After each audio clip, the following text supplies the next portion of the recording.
And hello, everyone. Thank you for taking your time out of your day today to be with us. My name is Dane DeSantis, and I am a channel manager at SPS Commerce. And today we're going to be showing you 13 ways to automate Stage 100 ERP orders with an integrated supply chain solutions and customer service solutions. As you can see, and as Adrian said, we've got 6 companies on this webinar. In addition to me, you're going to be hearing from Bill Gausted, who's the sales engineer for Mapadoc, Mary Greenlee, who's the CRM practice manager from Basis, Sean Boros, partner at ScanCo, Caroline Walsh, director of sales and marketing for V Technologies, and John Lithwa, from regional sales manager from Avalara. Each of the companies on this presentation have been working with customers running Stage 100 for at least the last 15 years. And over that time, collectively, we've worked with over 10,000 Stage 100 customers. And some of you on today's call may be working with one of our solutions or that you're going to see today. Some of you may be seeing a solution or all of our solutions for the first time.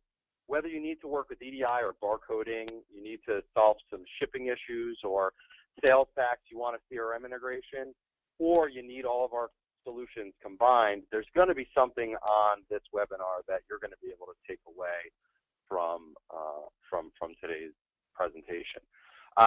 What I like to do when we start off this presentation is take you through kind of the product flow or workflow of what you're going to see today, since you are going to hear from different people on today's presentation. On the left side, this represents, from an EDI standpoint, four, as a matter of fact, big box retailers that generally would send orders into a Stage 100 solution. So what we're going to walk you through today is orders coming in from those big box retailers into Stage 100 using the SPS Commerce Network and Mapadoc, which is an integrated tool for Stage 100. And those orders are going to get created into the sales order data entry or sales order entry in Stage 100. And then Mary Greenlee is going to talk through what some customer service reps what a potential solution could look like for integration to CRM, Sage CRM, for customer service reps to get information that they may not be able to get out of 100, or a way for them to see the information in Sage CRM. Then once we've talked through the customer service aspect, we're going to take the data and bring it over into ScanCo, where you can do some inventory control, barcoding on this order. The data is then going to go over to Starship, where Caroline's going to talk through some of the shipping features that Starship has and help you understand what Starship has to offer within the Stage 100 module or ERP. And then the data is going to go back over to Mapadoc, where ASNs are going to get created. And then John is going to talk to you at Avalara about sales tax and how it affects orders. And then Mary's going to pick it back up again and talk about what some of the options are for invoicing within an integration to Sage CRM. And then finally, Bill's going to pick it up one last time and talk through the process of sending those invoices out via SPS and Mapadoc back out through or back to the EDI trading partners. So again, the opportunity for you, the audience, is to see, well, how could one or all of these solutions fit my needs? So with that being said, I'm going to pass it over to Bill, and he's going to take us through the process of bringing orders into Stage 100. Great, thanks, Dane. So, guys, again, my name is Bill Gausted. I work for a company called SWK. Mapadoc is a fully integrated EDI solution in and out of your Sage system. So we deal with the most EDI documents in the Sage channel. What that means is we have the ability to integrate the most documents in the Sage channel. And today what we'll do is to start it off, we'll cover taking an EDI PO that your customer sends you. So I think Amazon would be a good example. A lot of our customers deal with Amazon on a day-to-day basis, and taking that PO and show you how we streamline bring that order directly into sales order entry for you. Now here you can see here, this is a Sage 100 system that you can see. So Mapodoc, again, we deal with Sage 100, which we'll walk through here today, but we also have solutions for Sage 500 and Sage ERP X3. Sage, we have releases all the way out to, we're within 30 days of the latest release of Sage. So 2015 being the latest release, we'll be 30 days out of that. So we're very up to date with the latest releases of Sage, are in the know of where Sage is going. But we do have customers on other versions as well. So we certainly support all types of versions for Sage 100. Now, as you can see here, this is an example of a Sage 100 system. You can see Mapodoc. We reside just like any other module within the Sage system. So we have the same tool set, same interfaces, same look and feel. And so what that means for the user is that they will not need to leave the Sage platform to process EDI. And again, since we're so embedded in the Sage platform and written within the same language, we can really leverage a lot of the Sage processes to streamline EDI as well. So there's a lot of streamlining that we handle and make the EDI process much more efficient and much more painless. And so Mapodoc here, when you receive a PO from your customer, through SPS Commerce and Mapodoc, what's going to happen is the PO will be sent to SPS and you'll receive an email. And that email will tell you, hey, you have POs out there for Amazon in this case. And they will tell you the number of POs and the PO number. So it's not like you need to go to another piece of software. You don't need to go up to a web portal to see if you have new POs out there. Your team or certain people within your organization will receive an email telling you, hey, you have new POs out there, which will be your notification. Now, Mapodoc, not only being fully integrated, but has the ability to be fully automated as well. And so what that means is we have customers that we can set up to be, when you receive that email, the order is automatically being validated and created into sales order entry directly. But now if I had to set it up this way today, there'd really be nothing to show you. So while we're walking through this order, EDI PO to sales order, keep in mind this can be set up to be completely unattended, where your team can receive reports through paperless office or automatically printed if it's set up that way. So with Mapodoc, you can come in and you're directly under the receive option and click receive inbound EDI. And what this is going to do is when we click proceed here, it's going to reach up to the SPS network and then pull any available POs down. Now Mapodoc has a lot of different reporting tools within it. So it gives you a lot of visibility into what you're actually creating in your system. So this first report is very high level, and it's just meant to tell our customers saying, hey, you have new POs out there, we brought that down. So it'll tell you the trading partner that it's for, the company that it went into. Mapodoc is multi-user and multi-company, so multiple users can be using it at the same time. We don't take up a Sage license, but we also have the ability to source out by company. So if you have separate companies in Sage that are dealing with EDI, or your customers see them as two separate vendors, things of that nature, we're able to handle that and be able to recognize which company it's supposed to go into within Sage. Now, again, this is supposed to be a high-level report telling our customers that, hey, POs were brought down. Now, Mapodoc is very intuitive. So when I exit out this report and clear it, it's going to walk me through the steps automatically. And the next step with Mapodoc is validation. And this is where we really differentiate from other solutions in the Sage channel. We validate your information up front, or what the information your customer is sending you, and compare it to what you have in the system. So let's just use Amazon warehouse fulfillment for an example. You're shipping to Amazon warehouses. They're sending over a code indicating which warehouse they want to send it to. We have the ability to validate that to make sure that that code is valid, and it's set up in AR in customer maintenance. Same thing with items. We have the ability to validate items as well to make sure that items that Amazon is sending are going to be able to populate correctly on the order. Whether that's a new item, they may be sending an invalid item, things of that nature.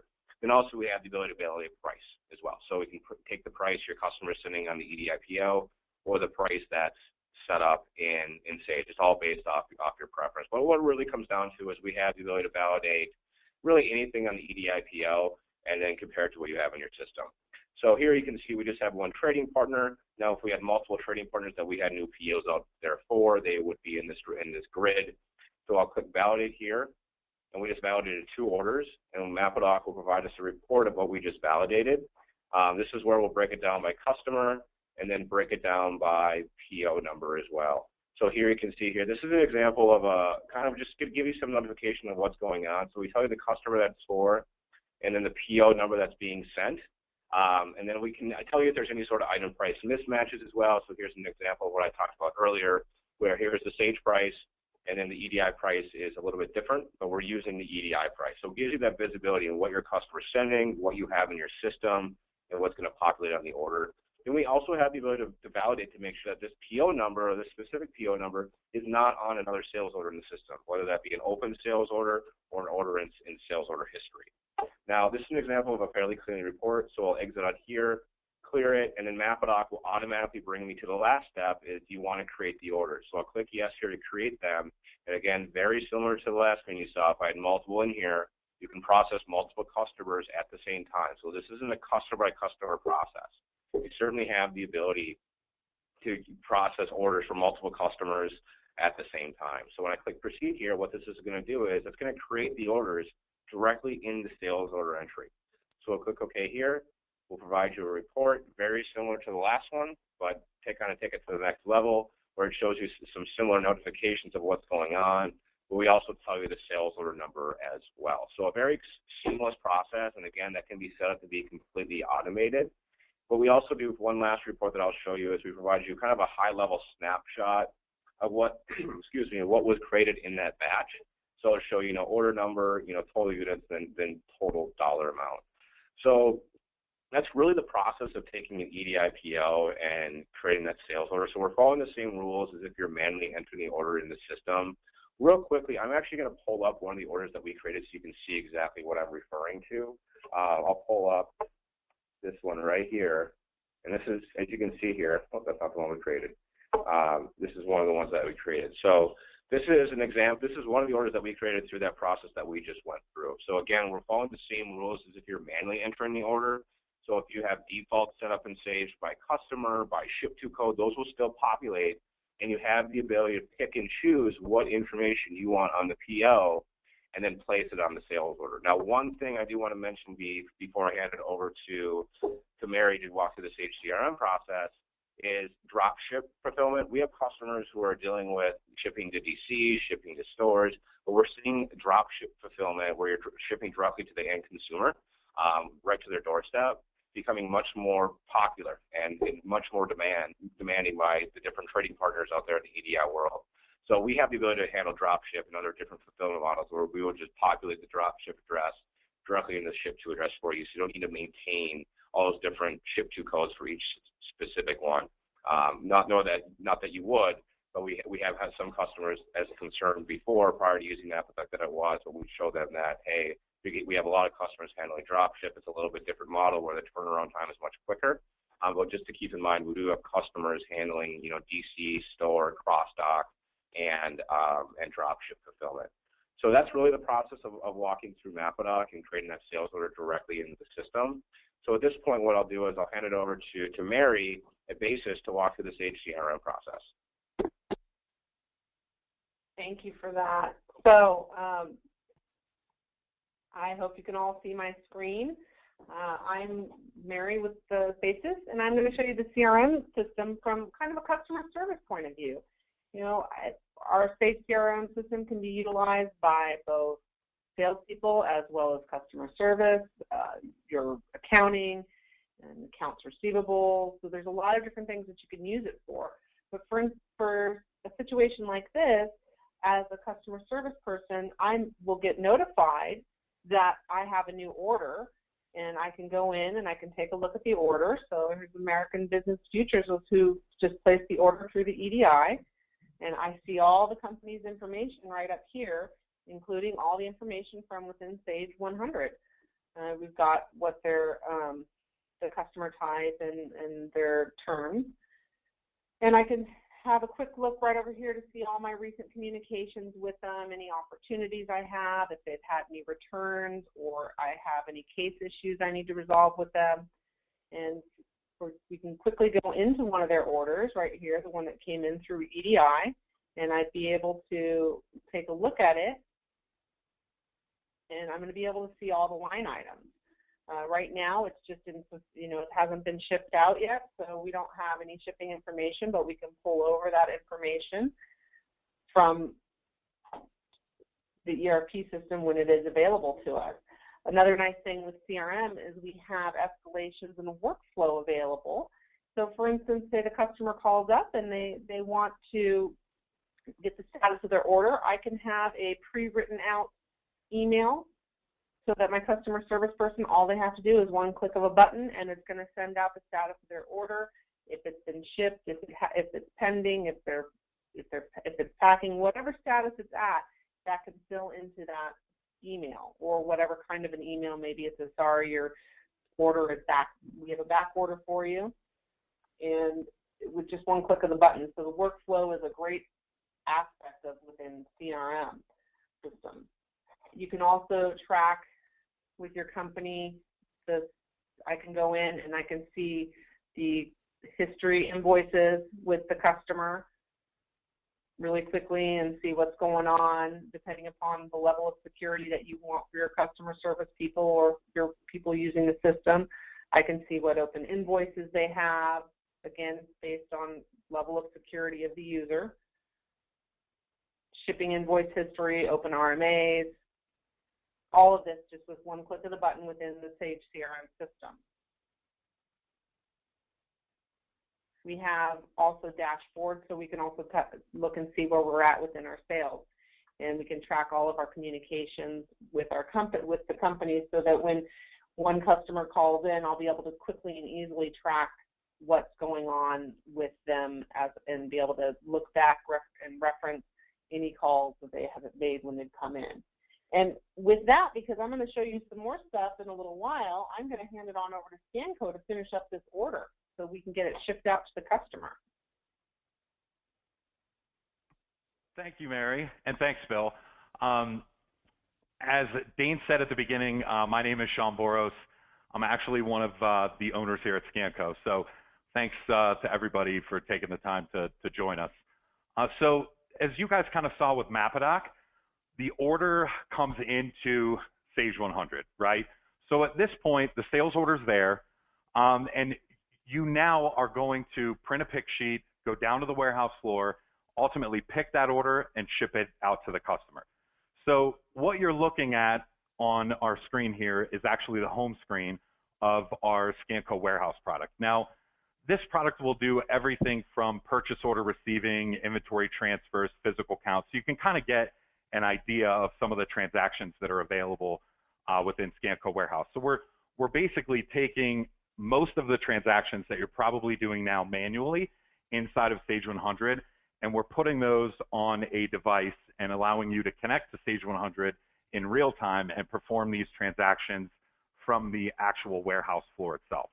So like I said, the home screen has most of the transactions that are offered. What we're doing today, since we're focused more on the supply chain, is I'm just going to show you a quick shipping data entry transaction using an iPhone or an iPod. So the one thing I want to point out here real quick before I go into shipping is just that this solution is actually a cloud-based warehouse management package. So the app can be downloaded from the App Store, iTunes, if you're running iOS. If you're running Android, it can be downloaded from Google Play. And then the software will also run on Windows mobile devices. So for the first time, users can kind of choose the hardware that they're using. No longer are we tied to a Windows mobile, more traditional scanner, but you can use some of the devices that you may have already with the iPhone or Android phones, or you can do iPods, and we just add a simple scan sled, just like any other case that you would use on your phone. You just slide the iPod or iPhone into the case, our app recognizes it, and that's what adds the ruggedized version of basically your mobile device, as well as gives you the capability to scan barcodes with it. So I just kind of wanted to explain a little bit about some of the devices that you can run on. The options are truly endless when you're talking devices. So I'm going to go into shipping, and within shipping, you'll see a couple of different options here. You'll see shipping, invoicing. Those are, shipping is shipping data entry, and invoicing is invoice data entry within Sage. Normally, you're going to use one or the other. So for today's demonstration, I'm going to go into shipping, which is actually shipping data entry. So not only are we going to track and verify that everything that you're picking is correct as you're picking it, but we're also going to collect a box number, which you'll see when I pass to Caroline at Starship.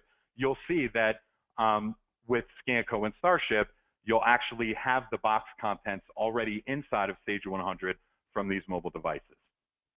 So the first prompt here when I go into shipping is batch number. Now, all of these prompts, I can scan my entry, I can do a live lookup back to Sage 100, or I can actually key in my entry to create this batch. If you're using batches within Sage 100, then we would use batches on the shipping side. If you're not using batches, then you would actually not get this prompt at all. We would just turn batch number off in our cloud portal. So we've scanned or entered the batch number. You can actually create a new batch as well if the batch doesn't exist from the actual device itself. So now it is time to enter shipper ID. So I just wanted to show you what that created batch. So I just created batch 34. And so now I'm going to scan my shipper ID. So what most of our customers will do is create a barcoded badge that the user just scans instead of doing a lookup or typing it in. It's just, obviously we're a barcoding company. We want you to scan barcodes as much as possible. It's the fastest. It keeps you the most accurate. So we've scanned our shipper ID. We validated that that shipper is correct. So now we're tracking who is actually doing the shipment of this actual sales order. So now I will either scan my sales order from my pick sheet, or I can do a live lookup here back to Sage, which will show me a list of all of the open sales orders within Sage. So we can choose one here. And what it does is it's going to validate that that's an actual sales order, and it's going to start me with box 1. So I'm going to enter through the box 1 prompt here, and you can change that at any point once you fill box 1 by simply hitting the next box button on the bottom left. So now we've scanned our sales order number. We've validated that that's right. We're going to scan our items. So if you've got barcodes on the items, at this point you would scan your items. Or you can do a lookup like we just did here. So it shows me that there are 2 line items on this order. And so when I click on the first line item, it validates again that that's an item on the order. It gives me a description from Sage 100, tells me the warehouse that I'm shipping out of, and then the unit of measure that I'm shipping in. So, and you can see that on this order there are 4. We've shipped 0 so far, so I'm going to go ahead and ship 4. And the software is just going to loop back up around for the next item. So again, it's going to validate that everything that you're doing as you're doing it is an actual item on the order is correct, your quantities are correct as well. So I can continue packing this order when I'm done. I just simply send this order to Sage 100. Everything is sent to Sage 100 to shipping data entry in real time. And so now we know what items are in which box. We've ensured that the pick is correct, that they've picked the right sales order, they've picked the right items and quantities. And again, all of this from an iOS device, an Android device, or a Windows device. And then once that hits Sage 100, I'm going to pass it over to Caroline at this point to kind of show you how we take it to the next step and do the shipping of this order. Okay, so once you've used the handheld device to do the pick and pack, you're obviously going to be ready to ship the packages that you have in front of you. So what you're looking at right now is the Starship shipping screen. This is where you would scan in the document number that you want to ship against. And in this case, I actually have an enhancement on my Starship system here that allows me to scan the order number that's barcoded on my pick sheet, the same order number that you might have scanned in through the handheld systems to define the quantities and the items that you're picking. You can use that same one here. And when I hit enter here, Starship's going to go out and grab the associated invoice as well as all the packaging information that was defined using the ScanCo system. So what you'll see first is this, well, I have address validation showing here. Starship does validate, or it can validate your addresses. It can validate ZIP+4 as well as residential and commercial. And it validates on a couple different levels. The first level will be with the post office. And then we have a secondary validation that occurs with both UPS and FedEx for their commercial residential flag to make sure that you're setting the appropriate flag there. Because sometimes the carriers can set those differently based on driver. So in this case, I'm going to go ahead and validate the address. It's going to standardize the address for me to make sure that I'm not getting hit with any address fees, address correction fees, that kind of stuff that the carriers like to add to your bills. So on the left-hand side here is just going to be an overview of the shipment header level information. And if you take a look at the bottom area of my screen, you're going to see a packaging view here. So if I expand these and take a look at the information here, this is going to be the item to box level detail that was scanned in using the ScanCo solution. So immediately you pretty much have all of your boxes already set up in Starship. The weights can be read in from an electronic scale. We do support dim weight scales. So if you want to just put your box on one of the dim weight scales, it'll actually calculate length, width, and height, as well as the actual weight of the box to make sure that you're getting the appropriate build weight, which is pretty important considering the changes that the UPS and FedEx made at the beginning of the year. They made some changes to dim weight that can really affect your bills and charges from those carriers. So from here, I can do a rate shop if I wanted to, where Starship will go out and rate the available carriers that you have in the system. Starship supports both parcel and LTL, as well as regional carriers, Speedy and OnTrack on the West Coast. And it's going to go out and rate directly with the carriers. So you're going to see your most accurate negotiated rate at the time that you're shipping. You can also, from here, look at the list rates if you wanted to, but typically you may be making decisions on your actual contract rate.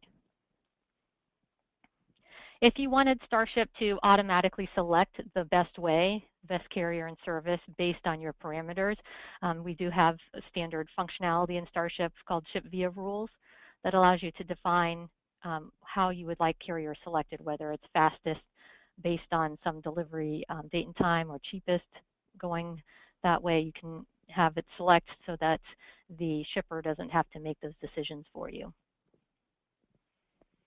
So in this case here, I see that UPS Ground's going to get there at the same time as ground freight.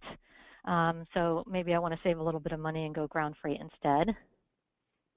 I can just change my carrier and service selection here and process the shipment. And once I process the shipment, Starship will generate the barcoded shipping labels. It'll also update Sage in real time, so that information is available for ASN processing as well as customer service. So what you'll see here is the shipping label. This happens to be what we call our smart label. It's the packing list plus the shipping label, which would get printed on an 8.5 by 11 form with the die cut area for the 4 by 6 inch label. I'm showing it preview here. Typically, this will just print out directly to a printer so that the shippers can put the packing list in the box, tape it up, and then put the label on the outside of the box. Starship can also support printing these labels to thermal label printers. If you wanted to print the packing list and the shipping label to a thermal printer, you can do that. It'll print the packing list first and the associated shipping label right after it, so you'll have both packing list and shipping label on the 4 by 6 inch, 7 or 8 inch labels. Now on the packing list here, you'll notice that my excuse me, my item number and information that's coming from this particular shipment. This is the information that's going to be scanned in using the ScanCo solution. So you'll see that this particular person ordered 10 and I shipped 5 in this box. And then the same thing with all the other packing lists. You're going to see the order quantity and shipped quantity that was defined on the handhelds.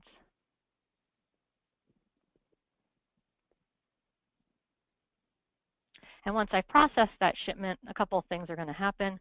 Obviously, we showed you the barcoded shipping labels. Starship can also generate an email for you if you wanted to send emails out in real time as you're shipping so that your customer can get the information as soon as you've shipped it. You could do that.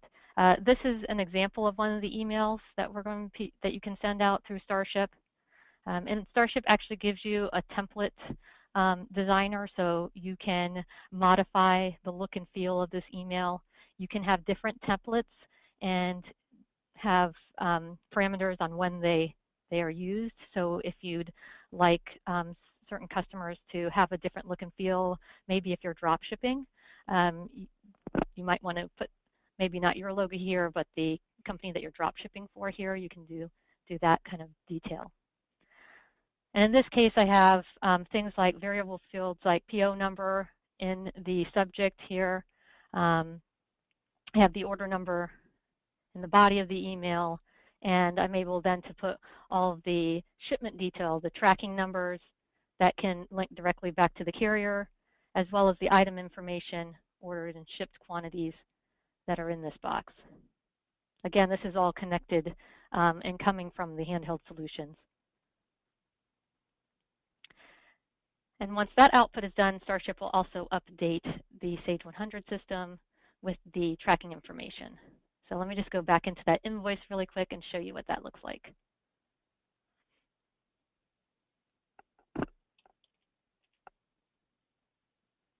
Oops, that was the order number. So here's that sales order AB001. If I go into tracking here, you'll see that these are my 4 boxes with the tracking information, weight, and freight charges for all of those. The freight charges that go back can include customizable handling fees. Starship has something called freight rules, where you can define how and when the shipping is updated on this invoice. So this can include parameters that are Sage fields. So if you'd like to provide free freight for orders over 50, you can add that in the Starship, and then in this case, we would not write a freight charge back here. Okay, so now that or Starship has updated the packages with the tracking information, at this point, it's really Bill who's going to show you what MapAdoc does in order to create the ASN using that information. So I'm going to pass it back over to him. Great, thanks, Caroline. So as we walk through this process, guys, we brought in the order's been packed through ScanCo. You've already done, you printed your labels through, through Starship, or if you're shipping through UPS or LTL. Now, what the next step is here, we're going to show how that all integrates from an EDI order perspective, of how, if you're shipping to a DC or store, how to print, where the labels, UCC 128 or EDI labels come into play. Then also when you can send out your, how we send out your ASN. So we'll walk through that process here and show you how MapAdoc integrates with both Starship and ScanCo. So Caroline, I know I'm on your screen. Do you mind giving me controls one more time? I think I lost controls there. So guys, I didn't show you this before. But, if you're running a version 2013 or 2014 within Sage, they have these nice visual process flows, and we actually created our own as well for EDI orders. We have them for the ASN process and also for the invoicing process as well. But it really gives you a nice visual look, and this shows you the process of what we walk through from an order standpoint. It really shows you the process visually for the user of how, taking it all the way through. Now, that's even more important for the ASN. As we all know, the ASN from an EDI standpoint, if you're trading EDI with your customers and you're required to do it, it's certainly the most complex document, just based off the standards your customers put on you for it, the timing, your exposure to chargeback. So, Sage is really not geared for EDI, and that's even more true for the ASN document. So we have our own ASN module that works with Sage, that integrates with Starship, that integrates with ScanCo, because there's a lot of pieces of information that your customer is going to want on the ASN document and your label, your UCC 128 labels, that you don't want to really have to enter manually. That adds a lot of time and a lot of manpower into getting that information out, especially if you need to get it out quickly. So with MapAdoc here, there's a couple different steps. Now, the first step is create ASN packaging. That means bring the order into our ASN module. So there's multiple ways of doing that, whether that's through manually, printing a pick sheet. Now, if you're using the ScanCo integration with MapAdoc, as you saw Sean perform before, once you submit that information from ScanCo back to Sage, MapAdoc is going to pick it up as well, because your customer is going to want to know on the ASN document how you're packing it. And now if your customers require you to print any sort of UCC 128 labels, what's going to happen is, once that comes back in from ScanCo, it's going to automatically print your UCC 128 labels, for that specific trading partner if they require it, in one, the format that trading partner requires it in, and two, directly to the label printer on site. We have the ability to handle multiple label printers. So if you're, based off shipper ID or things of that nature, we can submit back to that specific label printer depending on who's shipping that exact order. Now I'll show you here what I mean, because Starship and ScanCo submit that information back into the system. So what I'll do is I'll pull up, that's not the right one, I'll pull up the order number that we've been walking through so far. And as you can see here, here's our order number, here's the PO number, how we shipped it, UPS Blue, the ship code, order date, everything from the order that's, really pertinent for the ASN and for your team to recognize what order it's for. But as you can see here too, as, ScanCo and Starship walk you through, it shows you how it's packed. So we had 4 cases with a total of 20 items picked. The items were automatically placed, the weight of the items was automatically calculated for you as well. Now I'll come into actually one of the specific cases and show you as well that the tracking numbers were placed here. Your customers are going to want to know, one, how it's packed, like we said, the weight, how you shipped it, but also the tracking number. And, a lot of our customers we've seen, previously haven't manually entered this information, but now as they, add more of a dropship model or higher volume with their customers, they really need something that streamlines that process for them. That's where the integration with MapDoc, ScanCo, and Starship really assists them in streamlining their shipping processes. Now again, this is all automatic. All this information was populated. The labels were automatically printed for you. But I just wanted to show you real quickly what that information looks like. Now here within MapDoc at this point, the order's been packed, the labels have been printed, the tracking numbers have been brought over automatically. It's time to actually submit our ASN. We can create ASNs directly from the screen. You can come up here and click Create ASN and then enter any other pertinent information. Now, this screen will show you any additional defaults that your customer requires, and in MapDoc, in this case they don't, but MapDoc, let's just say you require a bill lading, that would show up in red, the bill lading would, and it will actually, tell you that it's required for that specific trading partner. Now I can click Create here, and what that's going to do is that's going to actually automatically send the ASN out to SPS, and SPS is going to do validation on their end as well. So the way that we handle ASNs is just similar to the inbound where we validate on the PO, we're going to validate on the outbound as well. So when we submit the ASN automatically for you, it's going to validate to make sure that all the required information is entered. If it is, it's going to send it to SPS. SPS is going to do the same thing, and if it meets your customer's requirements, it's going to send it directly to the customer or your customer. And that's real time, so that's on average of less than 2 minutes. So from a timing perspective, there's no need to worry there. But again, if there were any sort of missing information, because if you're processing a lot of shipments a day and you don't really have the manpower to review every single one, that's where MapDoc and SPS come into play. We validate twice to make sure that you're meeting your customer's requirements, to make sure that, especially on that ASN document where you are exposed to chargebacks, if you don't send it on time, if you are missing required information, things of that nature. Now, real quickly, before I'm going to actually turn it over to John at Avalara, is I showed you how we create one ASN at a time. But we do have a nice feature called ASN Auto Select, which allows you to create more than one ASN at a time from multiple customers. So you can come into here, you can select by customer number, a range of sales orders, a ship date, a ship code. But we do have this handy little button down here called multiple orders. This will show you any order in MapDoc ASN processing, so any order that you submitted back from ScanCo, for example, that you have not created an ASN for as of yet. And then I can use my shift key or my control key to select my ASNs that I want to send. So I can come into here, hit select, create yes, and it actually creates my 4 ASNs and it sends them out automatically up to SPS if there's no missing information. Now, I know you're going to want visibility into that. We do provide you reports of what was sent. So those can be linked to the paperless office, an email. They can be printed as a PDF. They can be printed direct to a printer directly on site. That your team will receive when you send out ASNs to say, okay, I've sent out these ASNs. This one was invalid. This is the reason why. So we do have extensive exception reports that gives you visibility into what you're sending out of your system. Now at this point, so that's really the process of creating ASNs and sending them out of the system. At this point, I'm going to turn it over to John at Avalara to walk through his piece of automation. Great. Thanks a lot, Bill. Really appreciate it. Let's see here. Can you guys confirm that you can see my screen?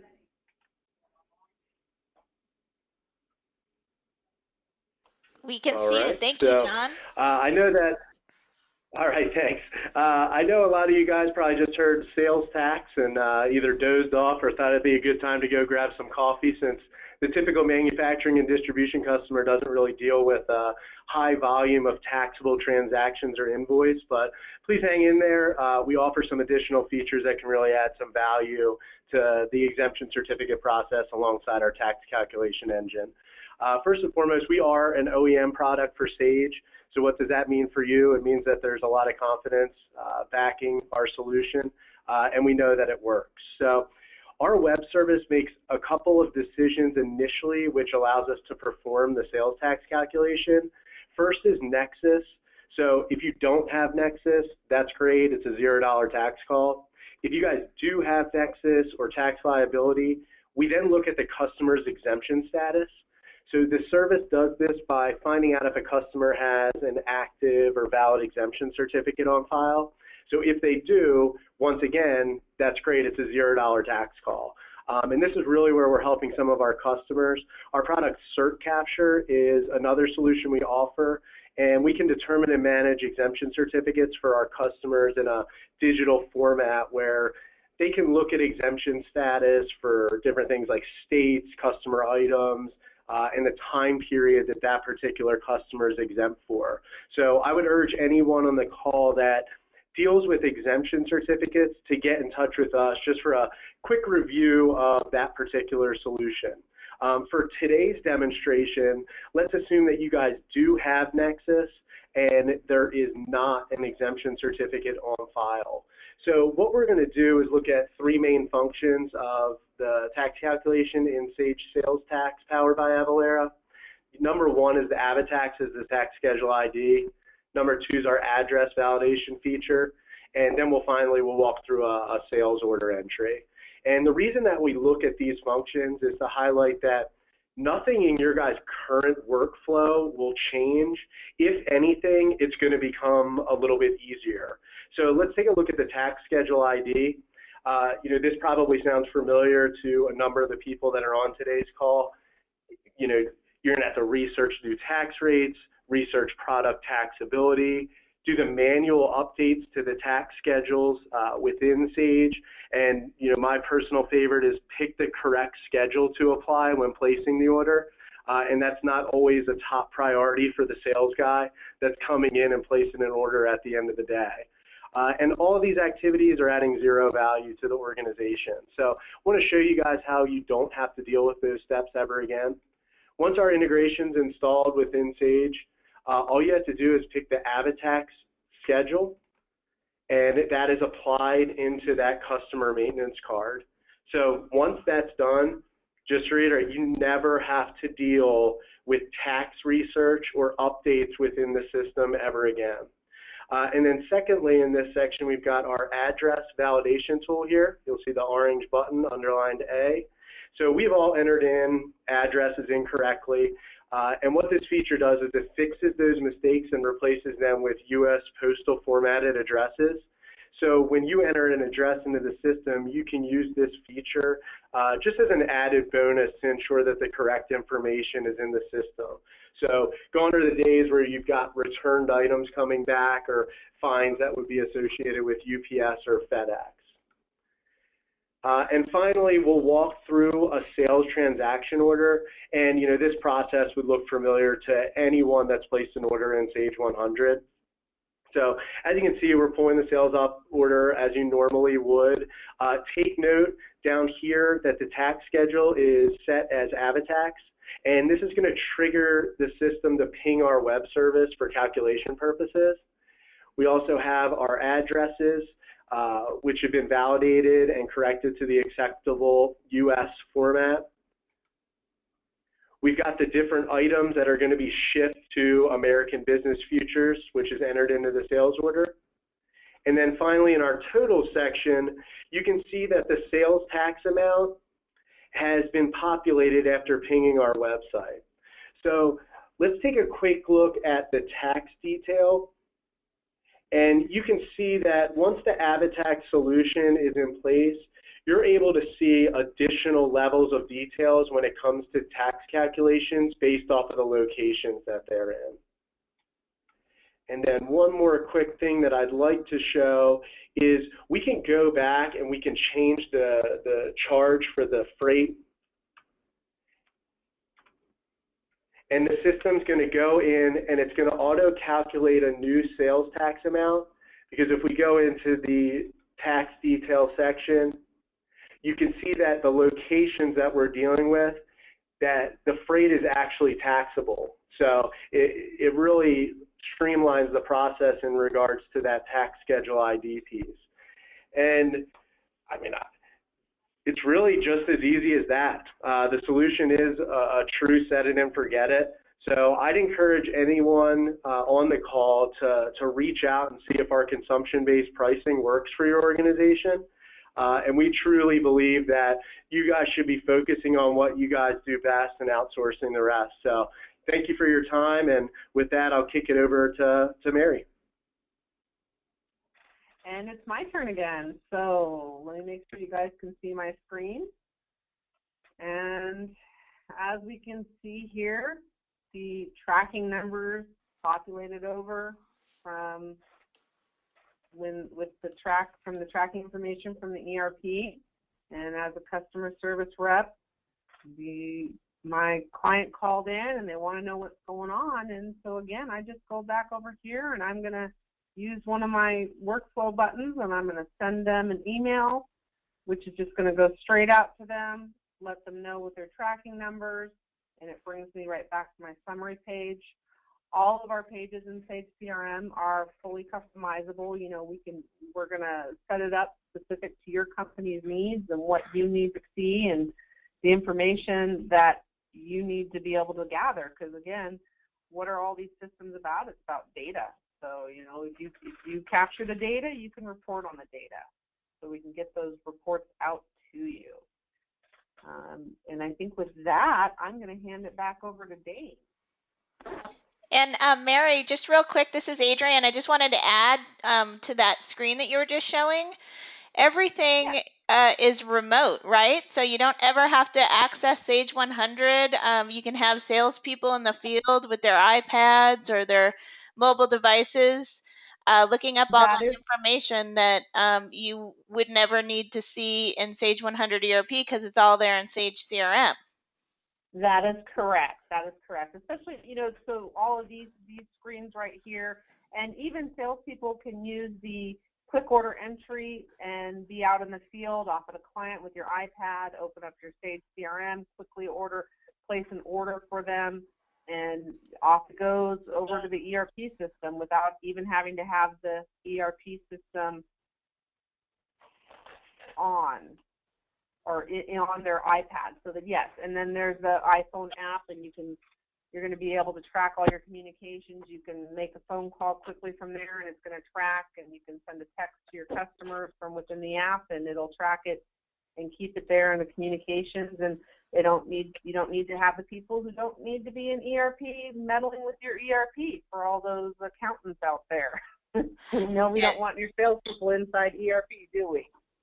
And the salespeople can create orders here, and everything flows right back to Sage 100. I just wanted to make that point. Thank you so much, Mary. I didn't mean to interrupt, but I just think that it's so slick the way that the sales and customer service people will have remote access via the internet right into their Sage CRM, and they don't ever need to interact with Sage 100. All their information that's necessary to them to do their job is right here in Sage CRM. Exactly. Thank you. Thank you. You are welcome. So Dane, we'll let you close out the presentation. Thank you so much. Thanks, Adrienne and Mary. And yeah, so what you see in front of you, again, is kind of that visual representation of what we've just gone through.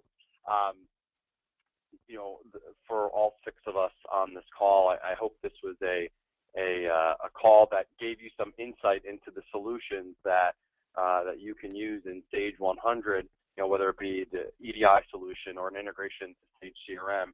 ScanCo's barcoding solution or shipping solution from V Technologies and Starship. John walked you through some sales tax and how Avalara works with that. Any one of us are available to answer some questions after this presentation. I know, Adrian, you usually put up a poll and ask questions if people are interested in, and also we will get the opportunity if there were any questions that were asked as the presentation was going on. This is the opportunity that we'll get to answer those questions, correct? And we do. We have several, so I'll go ahead and announce them one by one. We have several questions from Nevin. Thank you so much, Nevin. This one looks like it might be for Bill and Dane. How do you submit ASNs through Mapadoc after posting invoices in mass? Yeah, and that's a good question. This is Bill here. So once the orders in our ASN module, the invoice can post. So as you saw, where ScanCo submitted back not only the order into Mapadoc, but also the order directly into shipping data entry. The order's in Mapadoc. So the only thing of concern there is you want to get the order into our ASN module before you invoice the order. So once it's in there, you can invoice it. You can close it out. So that's from a timing perspective. That's the only thing of concern. And none of our customers are invoicing the product before they, or closing out the invoice before they bring it into our ASN module. And I just want to give everybody a heads up. We have a poll on the screen. Are you interested in learning more about Sage 100 ERP EDI integration? If you could just take a moment to answer that poll. I see 47% of you have voted, so thank you so much for taking the time to do that. We have a few more questions here. Another one from Nevin. Thank you so much. Are all orders exported into CRM after being exported from Mapadoc? And Mary, that's probably a good one for you. Yes. Yes. The short answer is yes. All the orders from once they've been exported from Mapadoc are coming over into CRM. So if it started off as a quote and then became an order, you're going to see that change inside of CRM. And we have another question. I am going to switch out the poll right after I ask this question. And Mary, will this work with our current ACT CRM? Thank you, Larry. Your current, what's the CRM that you're? It looks like Larry's using ACT. So ACT was formerly owned by Sage, I believe, and is now owned by SwiftPage, I believe. So Mary, do you know of an integration with ACT, and to what degree there might be limitations with that solution integrating with Sage 100? There are a few third-party integrations available. Graytrix would be the one that you would probably look at, or there's one other one. I forget the name of the other one because I would typically recommend Graytrix if you're going to use ACT. But the issue with ACT is a contact management, so it does not have the tables available for like orders as well as opportunities within it. It's more of a contact management. So at that point, if you're wanting to be able to do orders and track orders and opportunities, you're going to probably want to go into a CRM system, whether Sage CRM or into a full customer relationship management system, which will have your tables available to you for the opportunities and orders and quotes and leads and marketing. And I do have another poll on the screen. Are you interested in learning more about Sage CRM? So if you could just take a moment to answer that question, audience. Thank you so much for that. We also have several more questions here. Is it possible to enter more than one tracking number when editing order package? Thank you, Nevin. Yeah, and this is Bill here. So it's a good question. So you can enter one tracking number per case. So, and that's kind of what I should have gone through the different cases, but if you have more than one case, you can certainly enter one tracking number per case, because that's what is required typically by customers, is a tracking number, either at, you know, the shipment level or per case. So you certainly have the ability to do that through Mapadoc. And I have another poll for the audience. Are you interested in learning more about pick, pack, warehouse automation? That's that ScanCo presentation that Sean shared with us. If you could just take a moment to answer this question. And we have another question here. If I were to use the ASN shipment auto selection option, does it pull all the information needed to track a shipment? Tracking numbers, weights, SCAC codes, etc. Yep, and this is Bill again. So either if you're using Starship, where that was automatically pulling the tracking numbers, as you can see there, where if Starship's populating them into shipping data entry or dropping into Mapadoc, we'll pull them. So that was kind of what we walked through, is the information. As long as the information is, you know, if it's in shipping data entry, we can pull it from it. You know, like weights, or if you have weights set up by items in the system, we can auto-calculate weights as well. If that information is not in the system, whether that's, you know, through Starship or somehow integrated within Sage somewhere, you still have the ability to manually enter it. But if it's in the system, we would be able to pull it, to put it on the ASN to avoid that duplicate entry. And I have another poll up there. If the audience can just take a moment to answer this one. Are you interested in learning more about sales tax compliance automation? And I have a few more questions here. We were unable to use Starship, but have separate FedEx and UPS systems in place. What are our options there? Caroline, do you have any? Caroline. Yeah, I would be curious to speak to you on the Starship issues that you were having, first of all. But second of all, we do have another solution called ShipGear. It is a middleware piece that works between the Sage 100 system and UPS WorldShip and FedEx Ship Manager. It's basically just a plug-and-play module that can retrieve information, orders, invoices, or customers, bring it straight into WorldShip, provide you with the same level of customization where you can modify field maps and translations. And then once you process the shipment in WorldShip, it will update the source document that you were shipping against. So if you ship against the invoice document, it will update the invoice document with freight charges. The freight charges can include customizable handling fees, and it'll also update all the tracking information in the packaging tables, similar to what we showed on the Starship demo today. The main difference between Starship and ShipGear, or one of the main differences, is that ShipGear does not handle the item level information like Starship does. So you wouldn't be able to do some of the more item-specific stuff that we showed today. But other than that, you would be able to, read and write data back and forth. And with that said, I just want to point out to the audience, we do have another poll up. Are you interested in learning more about shipping automation? So if you could just take a moment to answer that last poll, that would be great. And then we have another question. How many users can Mass 100, so maybe Sage 100 ERP, handle with EDI, CRM, Starship, etc.? Thank you, Lily. This is Bill. I guess I can speak first. From a Mapadoc perspective, we don't use any license, use up a license. So as many users that you have or seats that you have set up in Sage are the number of users that can access Mapadoc at the same time. You can certainly have certain restrictions set up for certain users to access certain portions of Mapadoc, all of Mapadoc, none of Mapadoc. So, but we don't take any licenses up, and it's just based off how many seats you have within Sage 100. And then on the Starship side, when you're shipping outside of Sage 100, we are using up minimum one seat, where we're connecting to your Sage 100 data through the one seat. For CRM, you would have separate licenses for the Sage CRM. It does not use up any of your ERP licenses.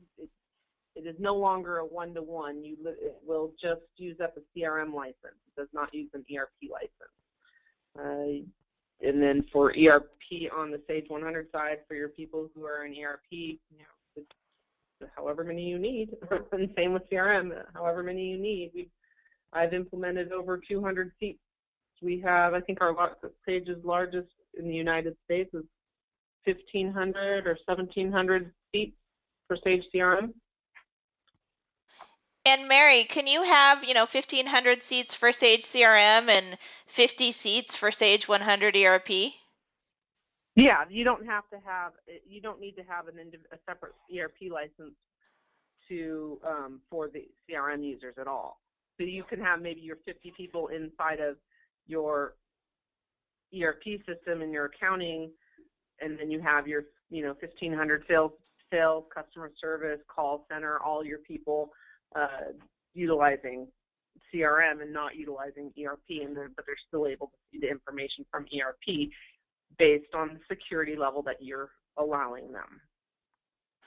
So again, remember, anything on your ERP side, if you want them to see it, we can set that up. If you don't want them to see it, we can always put security levels on that too. So it doesn't look like we have any other questions, and I do see a hand raised here by Jody. Jody, I think you raised your hand early on in the presentation. So if you just want to tap the raise your hand button again, I will unmute your line. And I'm looking, we don't have any questions. I'm going to go ahead and close this poll. And I'm going to share the results of our last. It looks like 65% of you are interested in learning more about shipping automation.